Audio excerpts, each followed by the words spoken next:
नमस्कार, spread piece channel में आपका स्वागत है। आज हम आपको सुनाएंगे मालती जोशी की एक खूबसूरत कहानी, बहुरी अकेला। स्टाफ रूम में गर्मागर्म बहस चल रही थी। मुझे देखकर क्षण भर को सन्नाटा खींच गया। मुझे लगा कि कहीं बहस का मुद्दा मैं ही तो नहीं हूं। तभी मिसेस झा ने कहा, लो ये आ गई मिसेस मार्टी, इन्हें भेज दो। बहुत काबिल आइटम है, कैसी भी सिचुएशन हो ब्रेवली हैंडल करती हैं। मिसेस सक्सेना मुंह बनाकर बोली, वे दिन गए मिसेस झा, अब तो ये मिस प्रिविलेज्ड हैं, इन्हें कोई हाथ भी नहीं लगा सकता। क्या हुआ भाई, सुबह सुबह मुझ पर इतनी कृपा दृष्टि क्यों हो रही है, मैंने आखिर पूछ ही लिया। अरे हम गरीब क्या कृपा दृष्टि करेंगे, कृपा दृष्टि तो आप पर मैम की है, इसीलिए तो आपको कोई असाइनमेंट नहीं दिया जा सकता, खासकर संडेज को। मिसेस सक्सेना कुटिलता से आंखें नचाकर बोली, कुछ पता भी तो चले कि माजरा क्या है, मैंने कुर्सी खींचते हुए कहा। उत्तर में सबने एक साथ बोलना शुरू किया। बड़ी देर बाद मेरी समझ में जो आया उसका सार यह था कि शुक्रवार को MA फाइनल की लड़कियां अजंता एलोरा जा रही हैं, पर इंचार्ज मिसेस गुप्ता के श्वसुर जो आज अचानक कूच कर गए। अब सवाल यह है कि उनके स्थान पर किसे भेजा जाए। सबकी अपनी परेशानियां थीं। मिसेस सक्सेना की बिटिया वायरल में पड़ी थी। रविवार को किरण के देवर की सगाई थी। मिसेस कृपाल की सास पैर में प्लास्टर बंधवाकर पड़ी थीं। खंडेलवाल के पूरे दिन चल रहे थे। दास गुप्ता के दोनों बच्चों के सोमवार से टर्मिनल्स शुरू हो रहे थे और बिसारियां पहले से छुट्टी पर थीं। स्टाफ में 2-3 अति बुजुर्ग सदस्य थीं, जिन्हें इस मिशन पर भेजना बेकार था। एकाएक मुझे याद आया, विभा तो जा रही है ना, या उसके यहां भी कोई प्रॉब्लम है? विभा तो जा रही है, पर वह तो खुद बच्ची है, लड़कियों को क्या संभालेगी? कोई जिम्मेदार व्यक्ति भी साथ होना चाहिए। और तुम्हें कोई हाथ नहीं लगा सकता। मैडम की चहेती जो हो, उनकी सख्त हिदायत है कि अंजू शर्मा को छुट्टी के दिन कोई काम न सौंपा जाए। देर से शादी करने का यही तो फायदा है, सबकी सिंपैथी मिल जाती है। मैं चकित सी देखती रह गई। ये सब की सब मेरी कुलीग्स थीं, सालों से हम साथ काम कर रहे थे। हमेशा कैसी शहद घुली बातें करती हैं। आज पता चला कि सबके मन में कितना झर भरा हुआ है। उन सबके पास व्यस्तताओं की एक लंबी लिस्ट थी। एक मैं ही फालतू नजर आ रही थी, पर उनके शब्दों में प्रिविलेज्ड थी, इसलिए सबकी जबान पर जैसे कांटे उग आए थे। भला हो मिसेस देशपांडे का, मेरा पक्ष लेते हुए बोली, अभी तक तो यही बेचारी सारी बेगार्ड हो रही थी, अब इसके साथ मैडम थोड़ी सिंपैथेटिक हो गई है तो तुम लोगों को जलन हो रही है। अरे ये तो सोचो कि इतनी देर से उसने शादी की है, पति भी साथ नहीं रहते, एक छुट्टी के दिन ही मेल मुलाकात हो पाती है, वह भी तुम लोगों से देखी नहीं जाती। उनकी बुजुर्गियत का ख्याल करके सब चुप हो गई, पर सबके चेहरे पर यह भाव था कि इसने देर से शादी की है तो उसका खमियाजा हम क्यों भुगतें। मिसेस सक्सेना से तो आखिर रहा नहीं गया। बोली, आंटी अब साल भर तो हो गया, इतना तो कोई नई नवेली बहू को भी नहीं सहेजता। मेरा तो जैसे खून खौल गया। आप लोग यही चाहती हैं ना कि इस बार मैं लड़कियों के साथ जाऊं, तो चली जाऊंगी, उसके लिए इतने तानों उलाहनों की क्या जरूरत है। और मिस्टर हबी, उनका क्या होगा? उसकी चिंता आपको क्यों हो रही है? That is my problem. उसी तैश में मैं मैडम के कमरे में चली गई और कह दिया कि मिसेस गुप्ता के ना आने से कोई परेशानी हो रही हो तो मैं तैयार हूं। वे कुछ देर तक मुझे देखती रहीं, फिर बोली, it is very sporting of you. दरअसल मैं तुम्हें बुलाने को सोच ही रही थी, अकेली विभा पर तो भरोसा नहीं किया जा सकता ना। तो आप इतना संकोच क्यों करती हैं ma'am? You are the boss, आप जिसे कहेंगी उसे जाना ही पड़ेगा। आप नहीं जानती आपके इस सौजन्य का लोग कितना गलत अर्थ निकालते हैं। आई डोंट केयर, मैं तो सिर्फ शर्मा जी के बारे में सोच रही थी। मैं 4-5 बार उन्हें बतला चुकी हूं कि वे मेंग कश्यप हैं, शर्मा नहीं, पर उन्हें याद ही नहीं रहता। अब तो मैंने टोकना भी छोड़ दिया है। इसीलिए उनके सुर में सुर मिलाकर कहा, आप शर्मा जी की चिंता न करें, मैं उन्हें फोन कर दूंगी। वे भी सरकारी नौकर हैं, ड्यूटी का मतलब समझते हैं। Okay, and good luck to you. घर लौटते समय बहुत हल्का महसूस कर रही थी। अच्छा लगा कि मेरे प्रस्ताव के बाद मैडम के चेहरे पर राहत के भाव उभरे थे, पर ईमानदारी की बात यह थी कि उनसे भी ज्यादा राहत का एहसास मुझे हो रहा था। पिछले 2 हफ्ते श्रीमान जी नहीं आए थे। आखिरी बार जिस मूड में यहां से गए थे, लगता था इस बार भी नहीं आएंगे। 2 रविवार लगातार मैं स्नेही पड़ोसियों की प्यार भरी पूछताछ से तंग आ गई थी। इस हफ्ते फिर वही सब दोहराना संकट लग रहा था। शायद इसलिए आगे बढ़कर मैंने यह जिम्मेदारी ले ली थी। मुझे एक बहाना चाहिए था, सो मिल गया। कभी कभी लगता है मैंने नाहक शादी की। जिंदगी अच्छी भली गुजर रही थी, न कोई तनाव था न पछतावा। बस एक शादी की चिंता थी जो मुझसे ज्यादा मेरे भाइयों को खाए जा रही थी। अपनी भरी पूरी गृहस्थियों के बीच बेचारे एक अपराध बोध के साथ जी रहे थे। बड़े भैया की पिंकी के बीए खर लेने के बाद तो सबके सब जैसे एकदम व्यग्र हो उठे। कम से कम उसकी शादी से पहले मेरी हो जाना लाजमी था। सो श्रीमान कश्यप को घेरा गया। 10 और 12 साल के 2 बच्चों के बाप से शादी करना मेरे लिए कतई रोमांचक नहीं था, पर भाई आश्वस्त थे कि मुझे अपना एक घर मिल गया है। पर उस घर से जुड़ कहां पाई, किसी ने मौका ही नहीं दिया। शादी के बाद 4-5 दिन रही थी। बाद में दीपावली पर लक्ष्मी पूजन के लिए गई थी बस। छुट्टियों में वे मुझे 1 महीना घुमाने ले गए थे। 1 महीना मुझे भाइयों के पास रहने के लिए कह दिया था। भाइयों के पास तो हर छुट्टी में जाती थी, पर इस बार का अनुभव नया था। पीहर आई बहन बेटी का स्वागत सत्कार, लाड़ दुलार पहली बार ही पाया था। शादी के बाद भी मैं तो उसी घर में बनी रही। पर हां, मिस्टर कश्यप को जरूर एक अतिरिक्त घर मिल गया था। उनकी सारी छुट्टियां यहीं गुजरती। केंद्र सरकार की नौकरी थी। शनिवार रविवार छुट्टी होती। वे भोपाल से शुक्रवार को इंटरसिटी से आते और सोमवार की सुबह उसी ट्रेन से लौट जाते। साल भर से मेरा दाम्पत्य जीवन इसी साप्ताहिक तर्ज पर चल रहा था। उस रविवार की रात को भी वे घड़ी में अलार्म भर रहे थे कि मैंने कहा, सुबह चले जाएंगे? जाना तो पड़ेगा ही, कल सोमवार है, भूल गई क्या? सोमवार को कैसे भूल सकती हूं, मुझे भी तो कॉलेज जाना है। पर मुझे और भी कुछ याद आ रहा है। क्या? कल शाम मैंने कुछ लोगों को खाने पर बुला लिया था। कल क्यों? आज ही बुला लेती ना। यूं ही बुलाना अच्छा नहीं लगता, कोई मौका भी तो हो। तो कल क्या है? आपकी याददाश्त तो इतनी अच्छी है, आपको यहां बैठकर भी अपने बच्चों के ही नहीं, भांजे भतीजों के, मामा मौसियों के जन्मदिन याद आ जाते हैं। कल तुम्हारा जन्मदिन है? नहीं, मेरा जन्मदिन तो कब से आकर चला गया। जिन्हें याद था उन्होंने मना भी लिया। आपके लिए मुझे 100 बहाने गढ़ने पड़े। एक साड़ी अपनी ओर से खरीदकर आपके उपहार के तौर पर पेश करनी पड़ी। मेरा जन्मदिन आपको याद नहीं रहा, कोई बात नहीं, पर कल की तारीख तो आपको याद रखनी चाहिए, या कि उसका भी आपके निकट कोई महत्व नहीं है। न चाहते हुए भी मेरी आवाज थोड़ी तल्ख हो गई थी। उन्होंने कैलेंडर की ओर नजर डाली। ओह, कल 11 नवंबर है, मतलब अपनी शादी को 1 साल पूरा हो गया। धन्य भाग्य, आपको याद तो आया, पर आपने इस तरह मुंह क्यों लटका लिया? मैंने सिरकने के लिए कहा, जरूर है, पर कोई समस्या हो तो रहने दीजिए। सेलिब्रेशन का मूड अगर है तो मैं साथ चली चलती हूं, नहीं तो उसकी भी कोई जरूरत नहीं है। तुम चलना चाहो तो जरूर चलो, उन्होंने कहा, पर स्वर में कोई आग्रह नहीं था। ऐसा है कि बच्चों की परीक्षाएं चल रही हैं।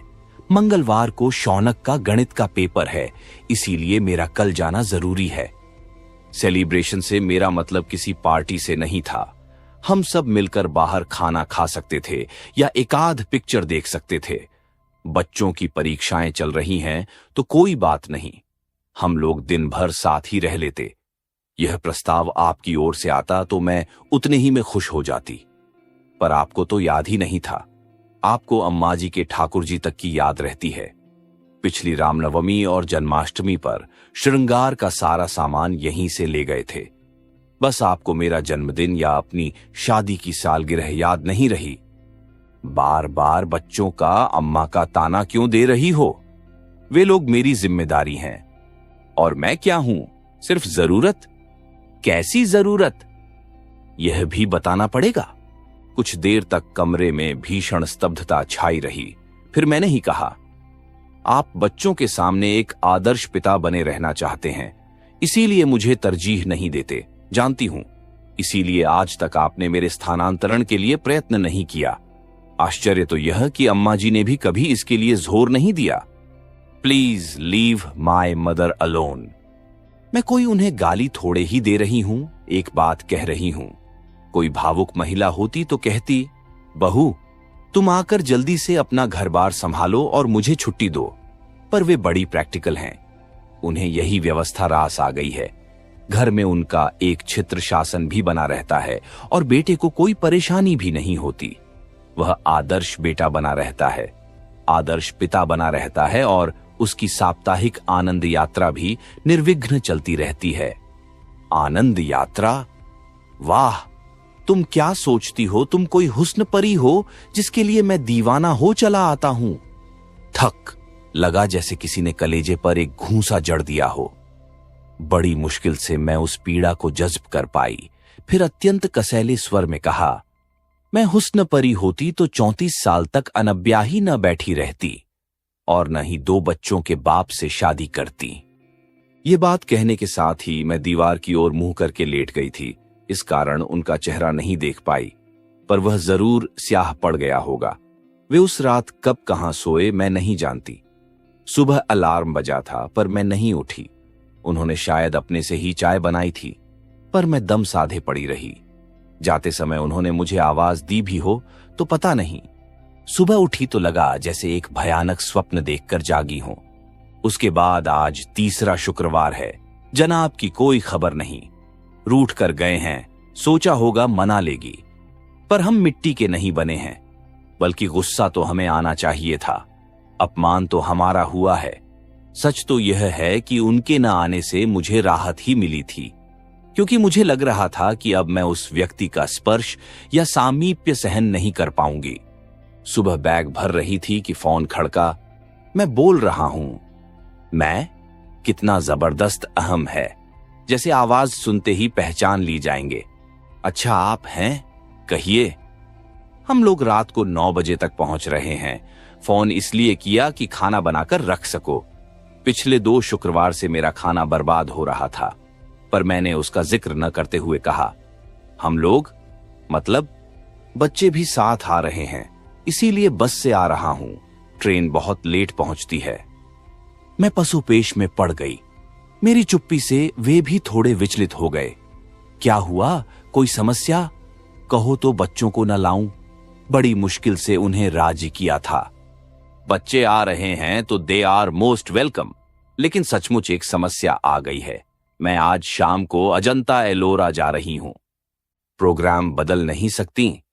नहीं, क्योंकि ये प्लेजर ट्रिप नहीं है।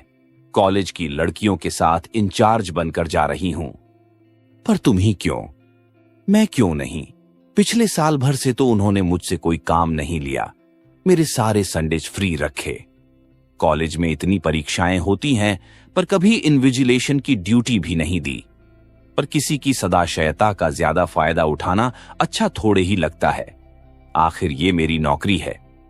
इस बार उधर चुप्पी छाई रही। फिर 2 हफ्ते से आप आए नहीं थे तो मैंने सोचा इस बार भी नहीं आएंगे।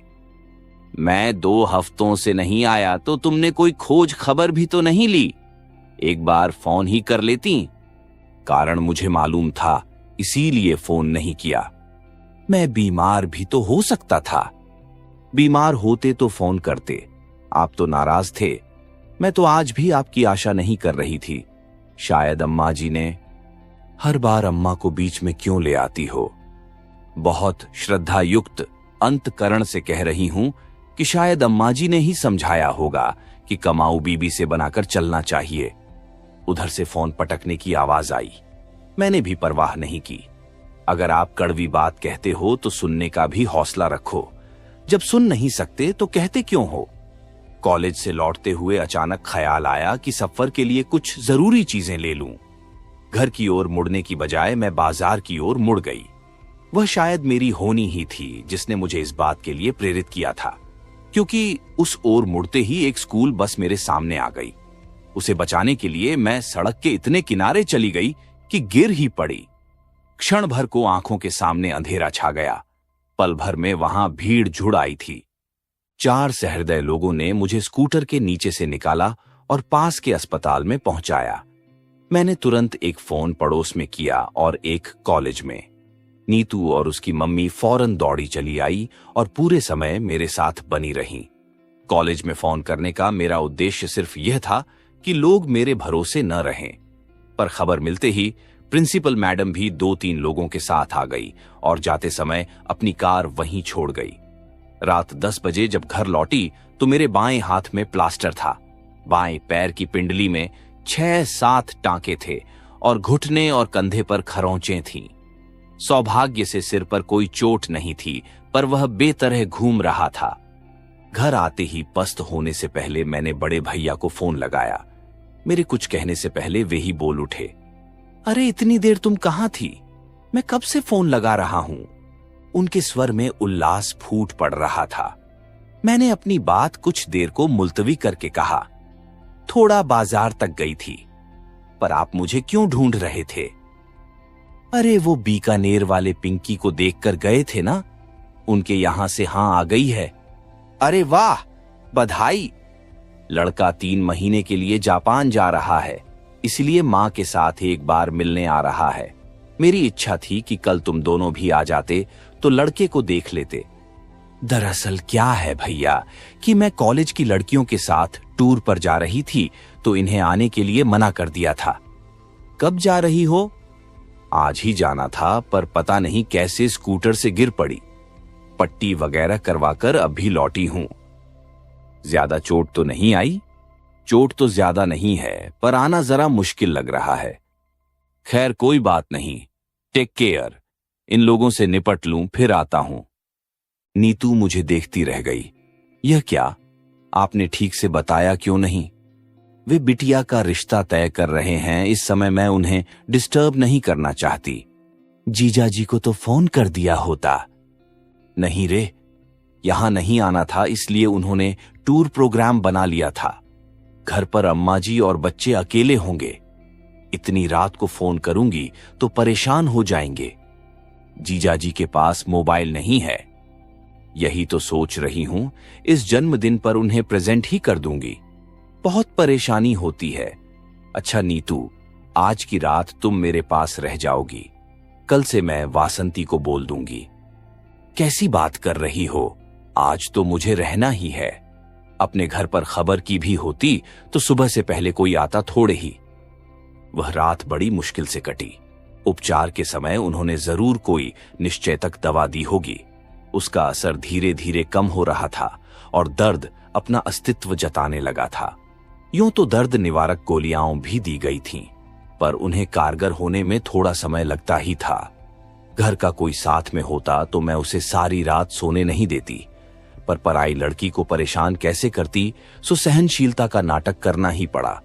दर्द के घूंट पीते हुए मैं बार बार उस एक व्यक्ति को कोस रही थी, मी कश्यप, आपने साल भर में कोई और तोहफा तो नहीं दिया, पर शायद बद्दुआएं दिल खोल कर दी हैं। उसी को भुगत रही हूं। नहीं तो 10 साल से गाड़ी चला रही हूं, कभी एक खरोंच भी नहीं आई। बमुश्किल तमाम रात के तीसरे पहर थोड़ी सी आंख लगी, पर नीतू ने 7 बजे ही चाय के लिए जगा दिया। उसका कहना भी ठीक था। बोली, आप हाथ मुंह धोकर तैयार हो जाइए। अड़ोस पड़ोस में खबर लगते ही आने वालों का तांता शुरू हो जाएगा। आप परेशान हो जाएंगी। फिर उसी ने मेरे मुंह हाथ धुलवाए, बाल ठीक किए। उसी की मदद से मैंने कपड़े बदले। फिर उसने मेरे हाथ में कॉर्डलेस थमाकर मुझे सोफे पर लाकर बिठा दिया। आसपास तकिए लगाकर ऐसी व्यवस्था कर दी कि मैं अधलेटी रह सकूं। बोली कि हर किसी को बेडरूम तक लाना ठीक नहीं लगता। उसका तर्क ठीक था, और जैसा कि उसने कहा था, 8 बजे से आने वालों का सिलसिला जो शुरू हुआ 10 साढ़े 10 तक चलता ही रहा। बेचारी नीतू नहाने धोने घर भी न जा सकी। 11 बजे मैंने उसे जबरदस्ती घर भेजा। कहा कि दरवाजे में चेन लगा दो। आने वाला अपने आप खोल लेगा। नीतू गए मुश्किल से 10 मिनट हुए होंगे कि दरवाजा अपने आप खुल गया। मैं तो चकित थी कि न दस्तक न घंटी, ऐसे औचक कौन आ गया। पर जब आगंतुक को देखा तो देखती रह गई। कमर पर दोनों हाथ रखे दरवाजे में खड़े होकर श्रीमान मुझे घूर रहे थे। उस दृष्टि में रोष था, उपालंभ था, उपहास था और शायद तिरस्कार भी। I knew it. मुझे मालूम था तुम्हें कहीं आना जाना नहीं था, सिर्फ मुझे टालने के लिए बहाना बनाया गया था। I was dead sure. वे जिस तरह मुझे घूर रहे थे, मैं भी एकटक उन्हें देख रही थी। मेरी आंखों में उपालंभ की मात्रा शायद ज्यादा गहरी थी, क्योंकि थोड़ी देर बाद उन्होंने अपनी नजरें फेर लीं। उनकी नजरें हटते ही मैंने कॉर्डलेस पर पड़ोस का नंबर मिलाया। सॉरी नीतू डार्लिंग, तुम्हें फिर से कष्ट दे रही हूं, पर क्या है कि तुम्हारे जीजाजी आ गए हैं। एक कप चाय बनाकर दे जाओगी तो अच्छा रहेगा। मेरे लिए पड़ोसियों को कष्ट देने की कोई जरूरत नहीं है, उन्होंने कसैले स्वर में कहा। अब वे दरवाजा छोड़कर सामने कुर्सी पर बैठ गए थे। अगर घर में चाय बनाने में कोई प्रॉब्लम है तो मैं बाहर पी सकता हूं। वैसे भी मैं यहां रुकने वाला नहीं हूं, सिर्फ देखने चला आया था। मैं भी उन्हें चाय पिलाने के लिए बहुत व्यग्र नहीं थी, बस चाहती थी कि इस समय हम दोनों के बीच में कोई तीसरा आकर बैठ जाए। मुझे पता था कि जीजाजी का नाम सुनते ही नीतू दौड़ी चली आएगी, और वही हुआ। 5 मिनट में नीतू 2 कप चाय लेकर हाजिर हो गई। हाय जीजाजी, नीतू ने चहक कर स्वागत किया और हुलसकर पूछा, आपको कैसे पता चला? दीदी तो फोन ही नहीं कर रही थीं। पता करने वाले पता कर ही लेते हैं, इन्होंने कुटिल मुस्कान के साथ कहा। बेचारी नीतू इनका मंतव्य समझ नहीं पाई, अपनी ही रौ में बोली, मम्मी यही तो कह रही थीं कि दिल से दिल को राह होती है, फोन करने की क्या जरूरत है। फिर इन्हें चाय पकड़ाते हुए मुझसे बोली, दीदी अब आप भी उठकर जरा सी चाय पी लो, सुबह से बोल बोल कर दिमाग चकरा गया होगा। वो मुझे सहारा देकर उठाने लगी और इनके चेहरे का रंग बदलने लगा। मेरी अधलेटी मुद्रा को वे अनादर का प्रदर्शन समझ रहे थे। अब उन्हें कुछ कुछ समझ में आ रहा था। उठने की प्रक्रिया में जब मेरा शॉल कंधे से खिसक गया तो उनकी प्लास्टर पर नजर पड़ी। अरे ये हाथ को क्या हो गया? गनीमत है कि सिर्फ हाथ ही टूटा है। आप खुशकिस्मत हैं जीजाजी कि ये सही सलामत बच गई, वरना क्या से क्या हो जाता। तुम्हें मैं सही सलामत नजर आ रही हूं? अरे हाथ ही तो टूटा है। सब लोग कर रहे थे कि किस्मत वाली थी जो सड़क के किनारे गिरी, अगर बीच में गिरती तो सोचो क्या होता। उस कल्पना मात्र से ही मुझे झुरझुरी हो आई। मैंने नीतू से कहा, थोड़ी हेल्प कर दोगी तो भीतर जाकर थोड़ा लेट लूंगी। हाँ, अब आप बिल्कुल आराम करो, कोई आएगा तो जीजाजी निपट लेंगे। बिस्तर पर लेटते हुए मैंने कहा, बसंती को 2 दिन की छुट्टी दे दी थी, अगर किसी के हाथ खबर भिजवा दोगी तो वे आ जाएगी, 2 रोटी ही डाल जाएगी। बसंती को मैं खबर कर दूंगी, पर आप रोटी की इतनी चिंता क्यों कर रही हैं? हम लोग क्या इतना भी नहीं कर सकते? तुम्ही लोग तो कर रहे हो, पड़ोसी और होते किस लिए हैं? नीतू जब चली गई तो ये कमरे में आकर बोले, इतना सब हो गया तो क्या मुझे फोन नहीं कर सकती थी? मैंने एक क्षण उनकी ओर देखा और कहा, फोन कर भी देती तो क्या आप विश्वास कर लेते, या इसे भी एक बहाना समझते? वे चुप हो गए। फिर बड़ी देर तक एक मौन हम दोनों के बीच पसरा रहा। फिर कुछ देर बाद फोन बजा। मेरा कॉर्डलेस बाहर ही छूट गया था, इसलिए फोन इन्हें ही उठाना पड़ा। शायद बड़े भैया का था। मेरा हालचाल पूछ रहे थे। मैं जब तक उन्हें सावधान करती वे सब ब्यौरा दे चुके थे। फिर तो मेरी पेशी होनी ही थी। ये क्या कर बैठी तुम, और रात को मुझे बताया क्यों नहीं? मैं उसी समय चला आता। मुझे मालूम था, इसीलिए नहीं बताया। आप आ भी जाते तो सुबह फिर मेहमानों के लिए भागना पड़ता। अब आपकी उम्र इतनी भागदौड़ करने की नहीं है। वैसे चिंता की कोई बात नहीं है, पड़ोसी बहुत अच्छे हैं और अब तो ये भी आ गए हैं। हाँ, अभी फोन पर उनकी आवाज सुनकर थोड़ा संतोष तो हुआ। अच्छा, तो हम लोग सुबह आते हैं, टेक केयर। भैया के फोन के बाद फिर से सन्नाटा छा गया। ये पेपर पढ़ते रहे, मैं सोने की कोशिश करती रही। नीतू दोनों की थालियां लेकर आई, तभी यह नीरवता भंग हुई। नीतू बोली, मम्मी तो कह रही थीं जमाई जी को यहीं बुला लो, ठीक से खा लेंगे, पर मैंने कह दिया कि दीदी अकेली बोर हो जाएंगी। वो अच्छी हो जाई फिर दोनों को एक साथ बुलाकर खूब खातिरदारी कर लेना। एक बात और, जाते हुए मैं बाहर से ताला डालकर जा रही हूं, नहीं तो मोहल्ले भर की आंटी लोग तंग करने आ जाएंगी। रात भर की जागी हो, थोड़ा आराम कर लो। खोलोगी कब? 4 बजे चाय लेकर आऊंगी ना। और सचमुच वह हमें ताले में बंद करके चली गई। वह जब तक रहती है पटर पटर करती रहती है, घर भरा भरा लगता है। उसके जाते ही एक निचाट सूनेपन ने घेर लिया। उस असहज एकांत से निजात पाने के लिए मैंने कहा, आप तो आज ही जाने वाले थे ना, तो दिन में निकल जाते, रात में ठंड से परेशान हो जाएंगे। वे एक क्षण मुझे घूरते रहे, फिर बोले, मुझे क्या इतना गया गुजरा समझ लिया है कि तुम्हें इस हाल में छोड़कर चला जाऊंगा। एक तरह से बात यहीं पर एक अच्छे बिंदु पर समाप्त हो जानी थी, पर मेरे मन में तो प्रतिशोध की आग धधक रही थी। वह हुस्न परी वाला डायलॉग मेरे कलेजे में कील की तरह गड़ा हुआ था। उसी ने मुझे चुप नहीं बैठने दिया। मैंने बड़े नाटकीय अंदाज में कहा, मेरी ऐसी हालत है तभी तो कह रही हूं, रुक कर क्या करेंगे। वे अवाक होकर मुझे देखते रह गए। What do you mean? कुछ नहीं, एक पुरानी बात याद आ गई।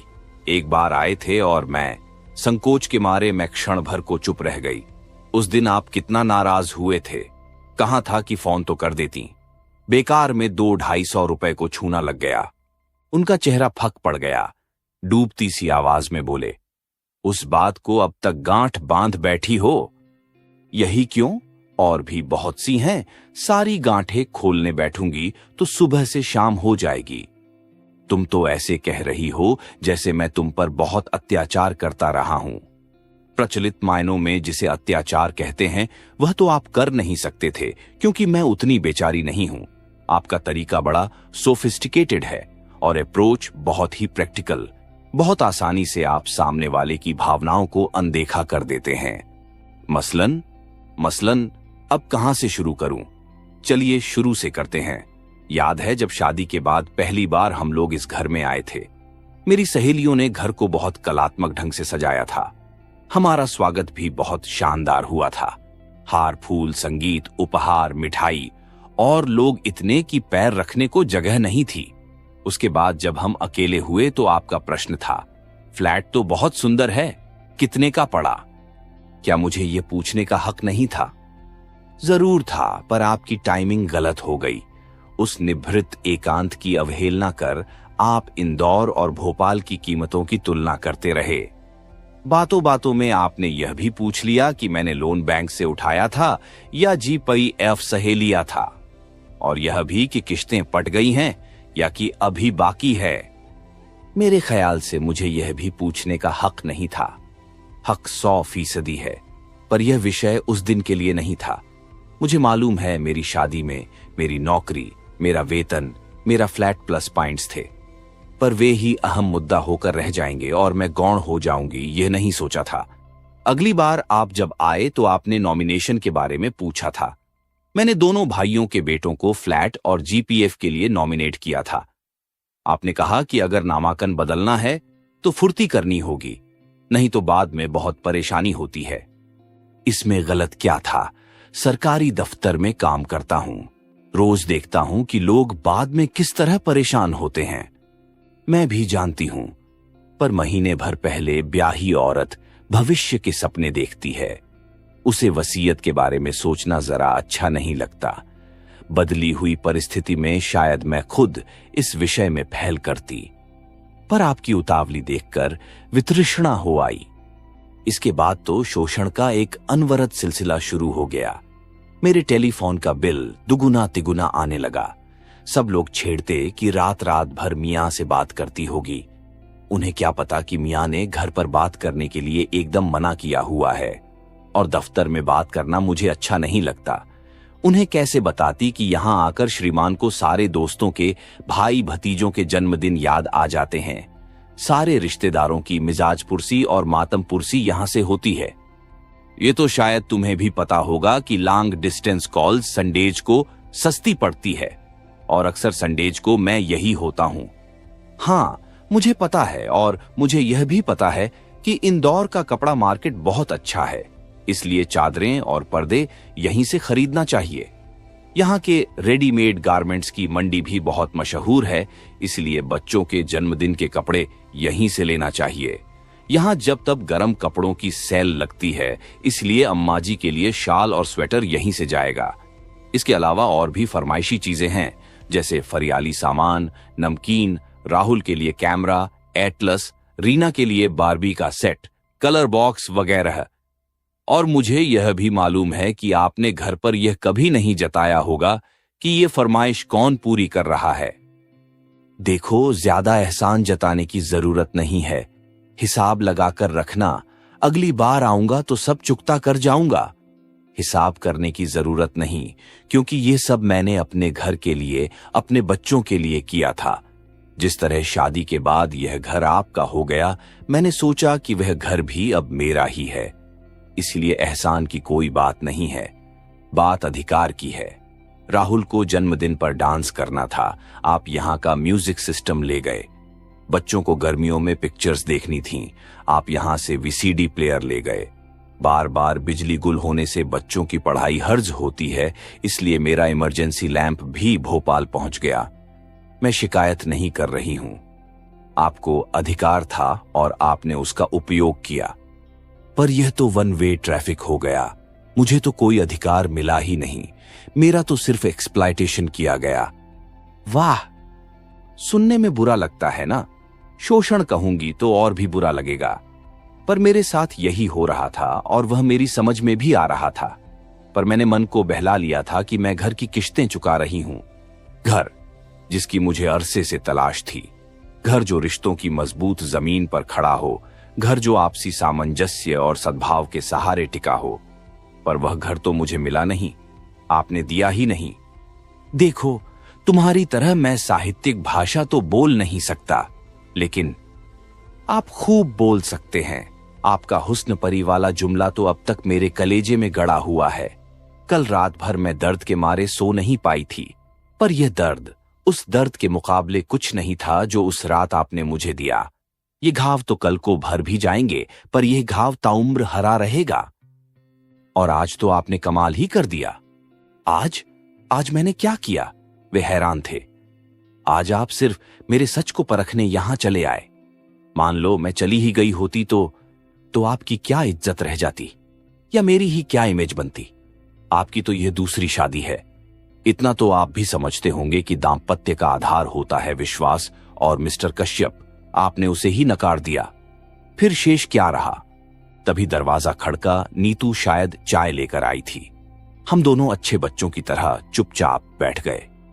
वैसे भी बोल बोल कर मैं इतना थक गई थी कि कुछ देर आंख बंद करके लेटने को जी चाह रहा था, और चाय पीकर मैं सचमुच लेट गई।